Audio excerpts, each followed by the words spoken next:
तो आज की ये मेरी मज़ेदार सी रेसिपी स्पेशल उन ख़वातीन और बच्चियों के लिए है जो सालन बनाती हैं मगर सालन में टेस्ट ही नहीं आता। प्याज टमाटर अलग से तैरते नज़र आते हैं, इसके अलावा चिकन की कच्ची स्मेल सालन में रह जाती है। तो आप ये वीडियो देखें, इंशाल्लाह ताला सालन इतना टेस्टी बनेगा कि जो भी खाएगा आपकी तारीफ़ ज़रूर करेगा। बिस्मिल्लाहिर्रहमानिर्रहीम, अस्सलामुअलैकुम। खुश रहें, आबाद रहें, जहाँ भी रहें हैप्पी रहें और हेल्दी रहें। तो मैं हूँ फ़ाइज़ा और वेलकम करती हूँ आपको चटपटे पकवान में। तो मटर का सीज़न है और आलू मटर चिकन की बात ना हो ये तो हो ही नहीं सकता। तो आज आप लोगों से शेयर करूँगी मैं आलू मटर चिकन की टेस्टी रेसिपी। तो रेसिपी को एंड तक देखें, अच्छी लगे तो लाइक कर दें और चटपटे पकवान को सब्सक्राइब भी कर लें। तो चलें फिर रेसिपी स्टार्ट कर लेते हैं।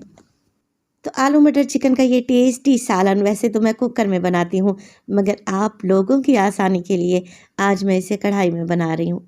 कढ़ाई में डाल दें 1 कप के बराबर कुकिंग ऑयल या घी। मैं घी का इस्तेमाल कर रही हूँ। अब इसमें डालेंगे 2 मीडियम साइज़ के प्याज, बिल्कुल बारीक से स्लाइस करके डाल दें। अब प्याज को यहाँ पे फ्राई करें। आप लोग क्या करते हैं, प्याज को ज़्यादा गोल्डन कलर दे देते हैं जब भी चिकन का सालन बनाते हैं, तो ऐसा ना किया करें। प्याज को हल्का सा ब्राउन किया करें, इतना कि इसके किनारे हल्के हल्के से ब्राउन हो जाएं।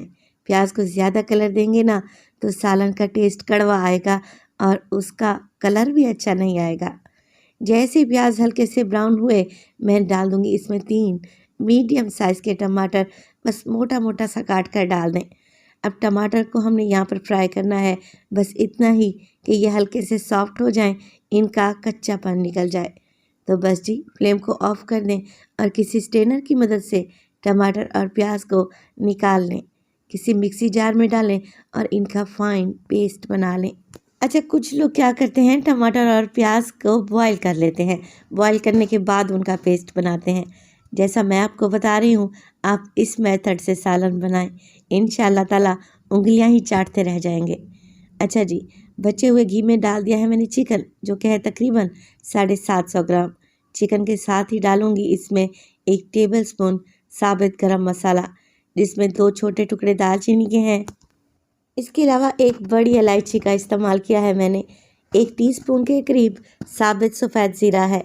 4 से 6 दाने इसमें काली मिर्च के ऐड किए हैं और 2 से 3 इसमें लौंग होंगे। तो टोटल कुल मिलाकर 1 टेबलस्पून मैंने इसमें साबित गरम मसाला डाल दिया। अब इसमें शामिल करें 1 टेबलस्पून अदरक और लहसुन का पेस्ट। गरम मसाले और अदरक लहसुन के साथ आप चिकन को फ्राई कर लें। इससे क्या होगा, चिकन की कच्ची स्मेल नहीं रहेगी, शोरबे में बड़ी ही प्यारी खुशबू आएगी। और अगर आप चिकन को इस तरीके से फ्राई करते हैं ना तो शोरबे में चिकन की बोटी नहीं टूटे। तो मेरी बहनों के बहुत सारे कमेंट्स आते हैं कि जब भी शोरबे वाला चिकन बनाएं उसमें बोटियाँ टूट जाती हैं, बिल्कुल बिखर जाती हैं और कचरा सा बन जाता है। तो आप लोग इस तरीके से बनाएं, इंशाल्लाह ताला बोटी शोरबे में भी साबित ही रहेगी। चलें जी, चिकन भुन चुका है और इस पर एक हल्का सा गोल्डन कलर आना शुरू हो गया है। अदरक लहसुन की कच्ची स्मेल भी चली गई है। तो इसमें डालें आप टमाटर और प्याज का पेस्ट जो कि हमने बना कर रखा हुआ था। अब देखिए चिकन को मैंने 4 से 5 मिनट के लिए भून लिया। टमाटर और प्याज जो इसमें डाले हैं वो भी पहले फ्राई किए हुए हैं, तो ज़्यादा मज़ीद भूनने की ज़रूरत नहीं है। डालेंगे इसी स्टेज पर इसमें हाफ़ टेबलस्पून नमक, 1 टेबलस्पून भर के मोटा कूटा हुआ धनिया। इसके अलावा शामिल करेंगे इसमें हल्दी 1/4 टीस्पून और इसमें डाल दें लाल मिर्च का पाउडर 1 टीस्पून।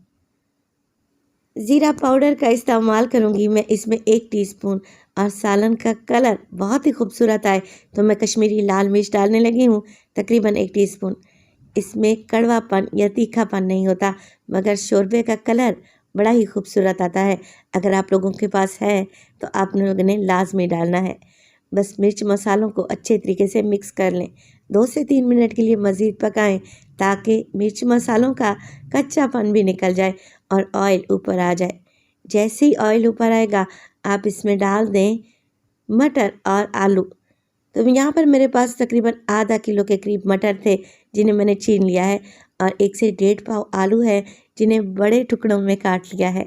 बस जी मिक्स कर लेते हैं सब्ज़ी को। और इसी स्टेज पर अगर तो आप लोगों को रेसिपी ज़रा सी भी अच्छी लग रही हो रेसिपी को लाइक कर दिया करें और चटपटे पकवान को सब्सक्राइब भी कर लें।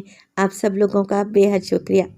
अच्छा, सब्ज़ी डालने के बाद 3 से 4 मिनट के लिए मज़ीद भूनें। माशाल्लाह से आप ज़रा ग्रेवी को चेक करें, कितनी ज़बरदस्त सी लग रही है, देखते ही खाने को दिल कर रहा है।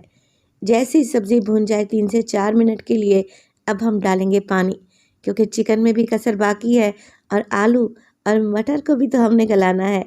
तो आप इसमें इतना पानी डालें जितनी आपको ग्रेवी चाहिए।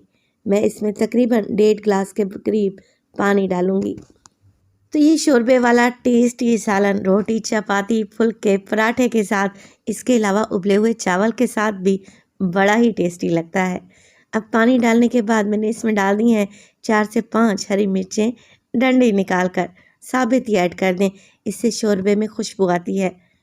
चलें जी, कवर लगा देंगे और 20 मिनट के लिए हम इस सालन को पकने के लिए छोड़ देंगे मीडियम टू लो फ्लेम पे। अगर आप प्रेशर कुकर का इस्तेमाल कर रही हैं तो सिर्फ 15 मिनट के लिए पकाएं और पानी की मिकदार को भी कम कर दें। चलें जी, 20 मिनट के बाद माशाल्लाह से बेहतरीन ग्रेवी तैयार है। खुशबू तो इतनी है कि पूरे किचन में फैल चुकी है। आलू गल चुके हैं, मटर आपको चेक करवा देती हूँ। तो बस जी, टेस्टी सालन एकदम रेडी है। डालेंगे इस पर ढेर सारा हरा धनिया। अच्छा, ग्रेवी वाले सालन में कसूरी मेथी का टेस्ट भी अच्छा लगता है। अगर आपको पसंद है तो 1 टीस्पून आप हाथों की मदद से मसल कर डाल दें। चलें जी, सर्व कर लेते हैं मज़ेदार से ग्रेवी वाले आलू मटर चिकन को। आप ज़रा सालन का कलर चेक करें, सालन की लुक चेक करें। माशाल्लाह से कितना टेस्टी सालन बना है और एक सिल्की स्मूथ ग्रेवी के साथ जायके में भी लाजवाब है। तो रेसिपी को आप लोगों ने ज़रूर ट्राई करना है। अगर आपके घर में भी आलू मटर चिकन बनते हैं तो आप लोगों ने कमेंट सेक्शन में मुझे लाजमी बताना है। मेरे घर की तो ये फेवरेट रेसिपी है और बच्चे बड़े शौक़ से खा लेते हैं। तो अपना बहुत सारा ख्याल रखिएगा, भाई साहब को अपनी दुआओं में याद रखिएगा। मुझे दीजिए इजाज़त। टिल देन, अल्लाह निगहबान।